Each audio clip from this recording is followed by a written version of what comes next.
Welcome, everyone, to 24/7 Sports. I am Tom Loy alongside the 105 guys. We've got Director of Scouting Andrew Ivins and National Analyst Cooper Patagna.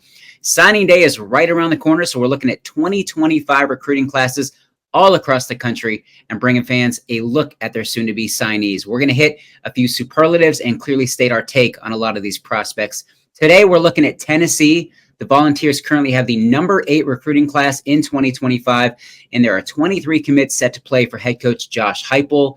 Andrew, we will start with you. We got an early draft pick potential who's a guy with elite traits now, but also somebody who can find himself drafted early in the NFL draft.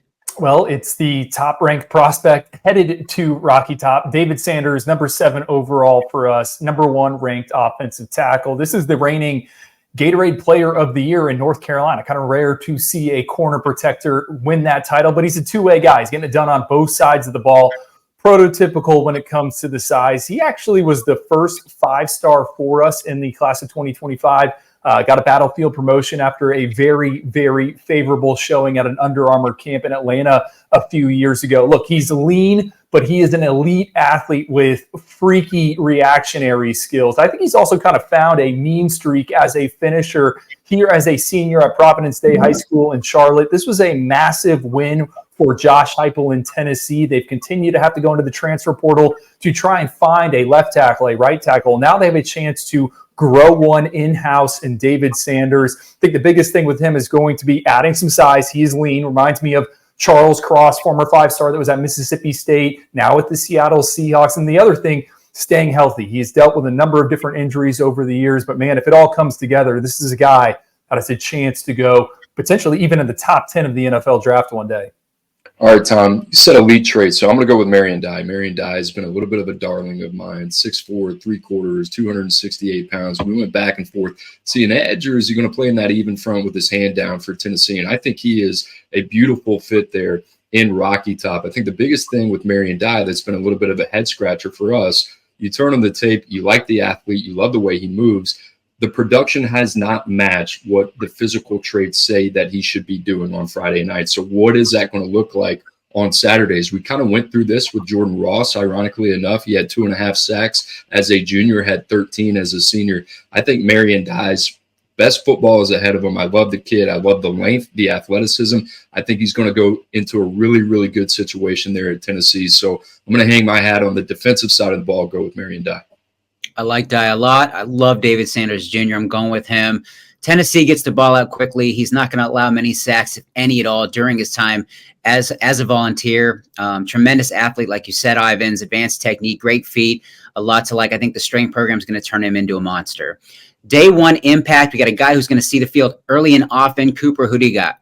Well, I'm going to steal Drew's thunder here because I know what he thinks of David Sanders Jr. And since you guys already talked about him, I just think this is a little bit more circumstantial, right? I think Lance Hurd, the transfer from LSU, the former 5-star, he struggled a little bit at left tackle. I think his future is on the right side. What happens to John Campbell? He's off to the NFL. So I think you can slide Lance Hurd over to the right side. And then David Sanders, it's going to be baptism by fire for him. But we just talked about his reactionary traits, his ability to play in that offense, his ability to work up to the second level. And Drew mentioned it. He's got a nasty disposition. I think the physical temperament is going to be ready for David Sanders. I think the biggest thing is there's going to be a learning curve, just like there was for Caden Proctor, just like there was for Francis Mauigoa. But when you're playing in Tennessee's offense, the ball is out quick. The running game is accentuated as well. I think it really kind of fits David Sanders to a T. So I wouldn't be shocked that David Sanders is going to have to play early, especially on that left side.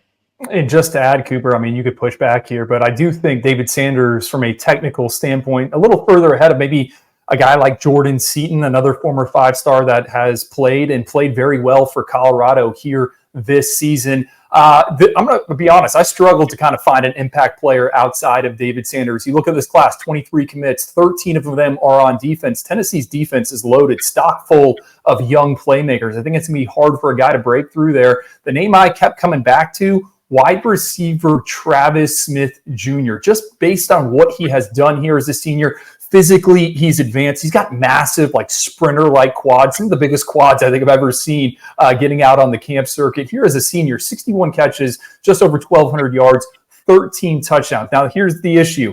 Tennessee has recruited the wide receiver position extremely well. You got guys like Mike Matthews, Nathan Leacock, Braylon Staley. They're all kind of waiting their turns. But I do think Travis Smith kind of brings a different type of wide receiver to the table in terms of he can win with his size, with his strength. So I don't know if he's going to be in the rotation, but I could see him out there in 2025 catching some passes. That was my guy. I went with Travis Smith Jr. as well. Love what he's done as a senior, and I'm putting a lot of stock into what he's done this fall, but seems to be getting better and better, very productive. Love the size. He's going to be a guy that will be ready to contribute early. We'll see if he gets that opportunity. Boomer bust. We got an intriguing talent who could outperform or potentially underperform. Current ranking, kind of a mystery. Ivans, who do you got? I don't think me and Cooper have ever talked about this kid. Jack Van Dorsler, number 14 ranked athlete. He's out of South Lake Carolina in Texas. We did have him graded out as a tight end, but as a senior for the Dragons, he is playing exclusively defense, and he's doing it very well. I've heard a few different Power 4 college football playoff contenders sniffing around on Van Dorsler, longtime Tennessee commit, because they like what he can do in the trenches on the other side of the ball. I don't know what Tennessee's plan is for Jack. I think they like him on offense. You got to remember, they got another tight end committed in the class in Deshaun Brain. We don't see a ton of 12 and 13 personnel from the Volunteers either. I like the idea of this kid on defense. He's got a track and field background, also a competitive swimmer at one point during his youth. To me, as I kind of went through the senior tape on all these guys, he's one where I kept coming back to. Really, really good football player. I think Josh Heupel and that staff will find a role for him, and he could hit big. I like that pick, Drew. I'm going to go with Rodarius Jackson, in-state product, and this was a guy that we've been monitoring for a long time. Is he a top 247 guy? Is he more of a 90 outside guy? We've gone back and forth on this conversation, and one of those guys, as you watch as a senior, you haven't really gotten more clarity. He plays both sides of the ball, plays wildcat quarterback on offense, plays some receiver as well. Also pretty natural at safety.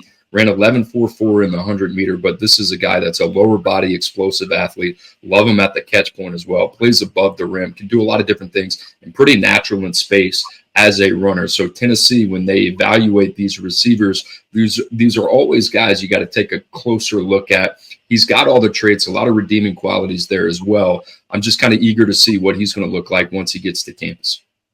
It's rare when we have three different guys, but I'm going to go with linebacker Jaden Harmon. Depending on who you talk to, I know Ivans and we talked about this, you're going to get mixed reviews. Some think he's a 5-star. Some think he's a guy who lacks ideal size for the next level. But at least right now, I see a guy who's going to do really good things at the collegiate level. He runs well. He's violent. He's clearly a smart football player. I like that pickup for Tennessee. Diamond in the rough, a 3-star prospect who could surprise some people at the next level, potentially outperform, but also see himself getting drafted. Coop, who do you got? Yeah, some low-hanging fruit here because I know we like this guy a lot. I'm going to go with Christian Gass, the linebacker. Is he an off-ball guy? Is he an on-ball guy as an edge or a pass rusher?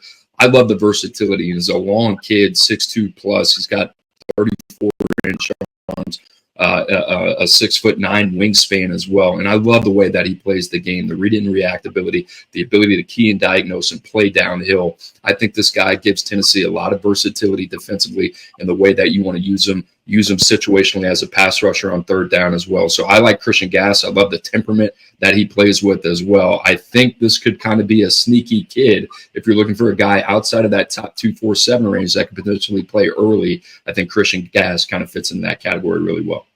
I'm going with Darian Smith, number 42 ranked defensive lineman right now. I think there's a chance he could finish inside the top 247. Plays at St. Francis Academy, the powerhouse in Baltimore. They came down to Florida recently to take on Clearwater Central Catholic, and Darian Smith essentially shut down the Tornadoes, opened the game with back-to-back sacks. Then I think he had close to a dozen tackles at or near the line of scrimmage.